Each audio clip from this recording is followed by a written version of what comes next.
What's up, guys? This is Coach Grant with First Down Training, and today we're going to be breaking down a great wide receiver football IQ quiz to test your knowledge of the position. So I hope this video helps you guys out. Hope it could teach you a few new things. But also, fellas, if you are a wide receiver and would like a daily on-field training schedule to follow with over 200 plus wide receiver drills with the exact sets, reps, everything broken down for you, check out that very first link in the description below for our 8-week wide receiver on-field workout plan. It's 2 months daily on-field drills, workouts with rest days, conditioning days, etc., all for the wide receiver position. So check out that very first link in the description below if you're interested in that, fellas. Let's get started with this video. So now, first situation here, if you're not familiar with our quiz style video, how it's going to work is I'm going to give you guys a pre-snap look, and I'm going to ask you a series of questions about a route given. I'm going to give you guys a chance to pause the video, think about your answer, and then we'll play the video to break it down, okay? So first scenario we got here, we got this inside shade press coverage, and I want to ask you guys, how would you run a sluggo route versus this specific coverage? So how would you run a sluggo route versus inside shade press coverage? You guys can go ahead and pause the video. Okay, let's break this thing down. So, and again, that is how the video is going to go out. I'm going to give you guys just a chance to answer. Feel free to pause. Feel free to just take some time. It might be easy for you, but some of these questions as we get on with this video might be a little bit more challenging and harder for some of you guys, especially if you've been keeping up with the videos. So if you're running a sluggo route, what is a sluggo route? That's a slant and go, right? So if I'm running a slant and go route and I'm doing this double move, I need to make the first part of the move, which is the slant, look exactly like how I would run a regular slant. So if you have a slant versus inside shade press coverage, how would you guys run that? You would attack his outside shoulder on something called a diamond release. So a diamond release is where you take 3 hard steps at this DB's outside shoulder and hip. We try to get him to flip his hips to the fade, so we slip underneath, and then we break up on the sluggo. Or if it's just a regular slant, we break underneath and catch the slant. But we have to make it look the same, no matter what type of press coverage or coverage look that I get. So let's play this thing full speed. So this wide receiver kind of hesitates, then does the diamond, then runs the slant, and is able to get some separation, but he's ultimately able to win on that catch. Not the most separation in the world, but this is a tough route to run against press coverage. And at the end of the day, because it's a double move, it's longer developing.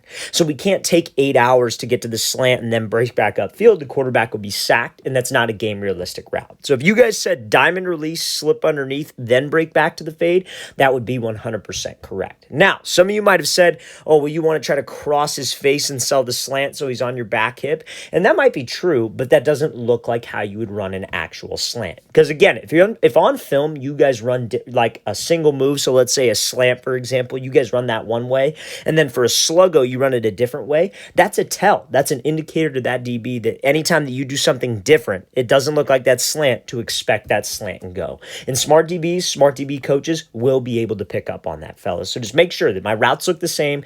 Anytime I'm doing a double move, it is the exact same way. If this DB were off 5 yards, you would just run a 3-step slant, right? If you had a slant.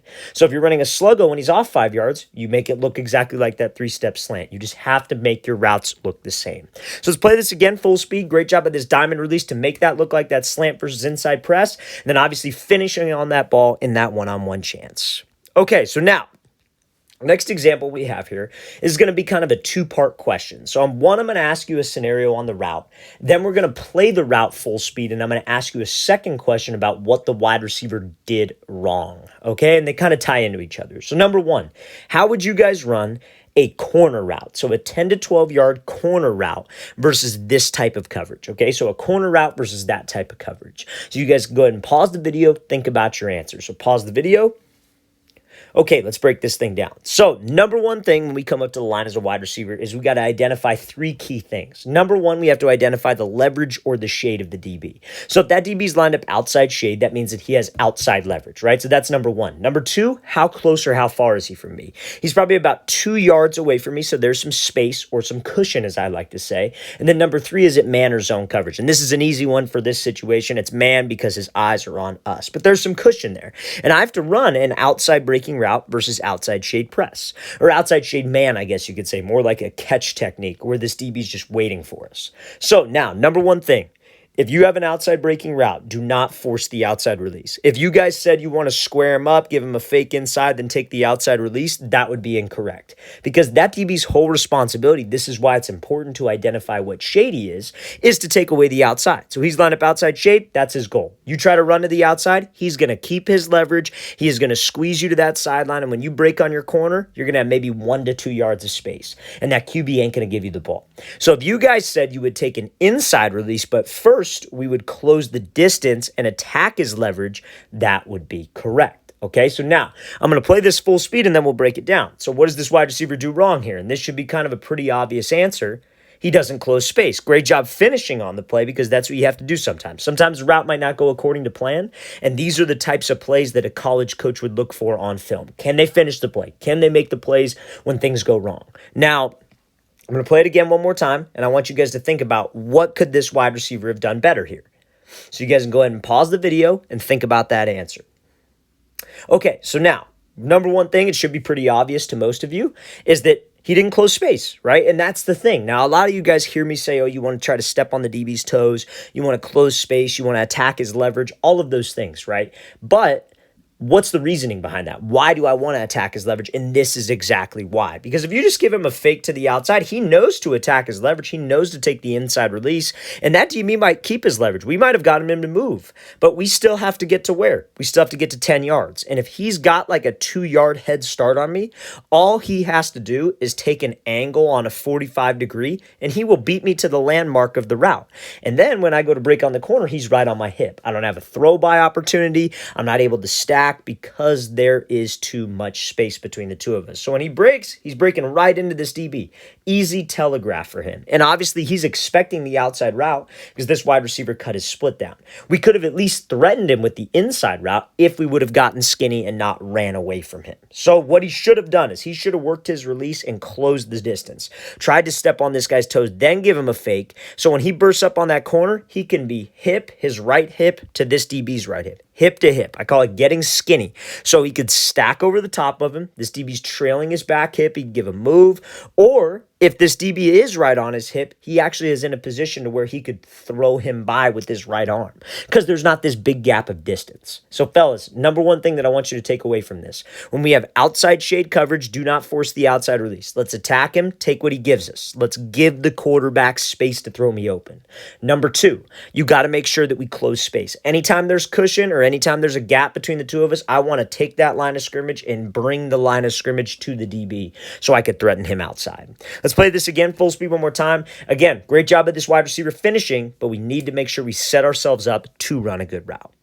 Okay, so this next example here, this is a common question that we get asked in terms of this situation. So pre-snap look, how do you guys think you would run a post route versus inside shade off man coverage? So how would you run a post route versus this type of coverage? So you guys can go ahead and pause the video and think about the answer. So pause the video. Okay, let's break this thing down. So number one, come up to the line, and this is how you guys should have a pre-snap process every time you come up to the line. I don't care if you're doing one-on-ones at the field with your friends, even with guys who don't even play DB, it's 7-on-7, any type of situation you're watching film, every single clip of film you see, every single route that you run, you should have a pre-snap process so it becomes second nature because you have to rep it out a million times for something to be second nature. So number one, he's inside shade, right? So we already know based on his shade, he's got inside leverage. He's trying to take away the inside. I have to run a route to the leverage, so I need to make sure that I'm creative. Number two, how close or how far is he? He's probably about maybe 8 yards away from me. So that means it's off man, and since this is one-on-ones, this is man. If you saw this type of look in a real game where his eyes were looking to the inside, you might think zone, but he has a squared up stance, so that can tell you that it's man. If he was turned with his front hip, like his right hip towards you, eyes to the inside, that might tell you that it's man, and he's going to be bailing out of there trying to cover a deep third or a deep fourth of the field. Okay, so that's what it tells us. So now, if I got to run a post for this, if you guys said try to stem your route to the inside and get him to backpedal, then give him a fake outside and cut on the post, that would be incorrect.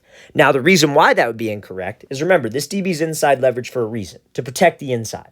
So if you stem to the inside and try to square him up, what do you think he's going to do? He's going to do something called a weave, where he keeps his leverage to the inside. He's not going to let us do that stem in and then break out. So if we attack his leverage, he's going to keep his leverage. So if you're running a route to the leverage, a post, if you're running a dig, if you're running a curl, it remains the same. You want to try to split this DB in half. You are attacking his outside hip and his outside shoulder, and we're trying to make him commit to a fade or some kind of outside breaking route. That would be correct if that's what you guys said. Attack the outside hip and shoulder.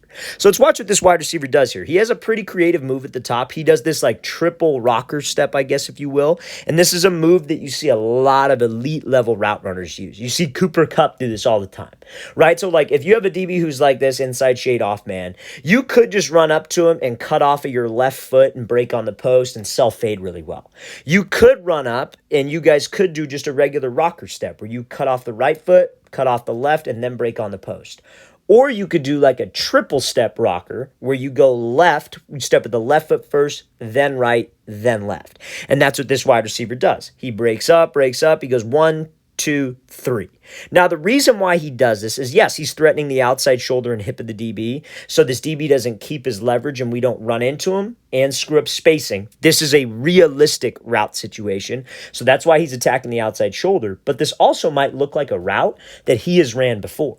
When you watch a guy like Cooper Kupp, he runs all of his routes pretty much off of that like rocker step. He'll run an out route and he'll go 1, 2. Right? So he'll go left, then right, and then break. So a smart DB, anytime he sees that, this wide receiver looks like he's doing that double move, maybe he should expect the out route.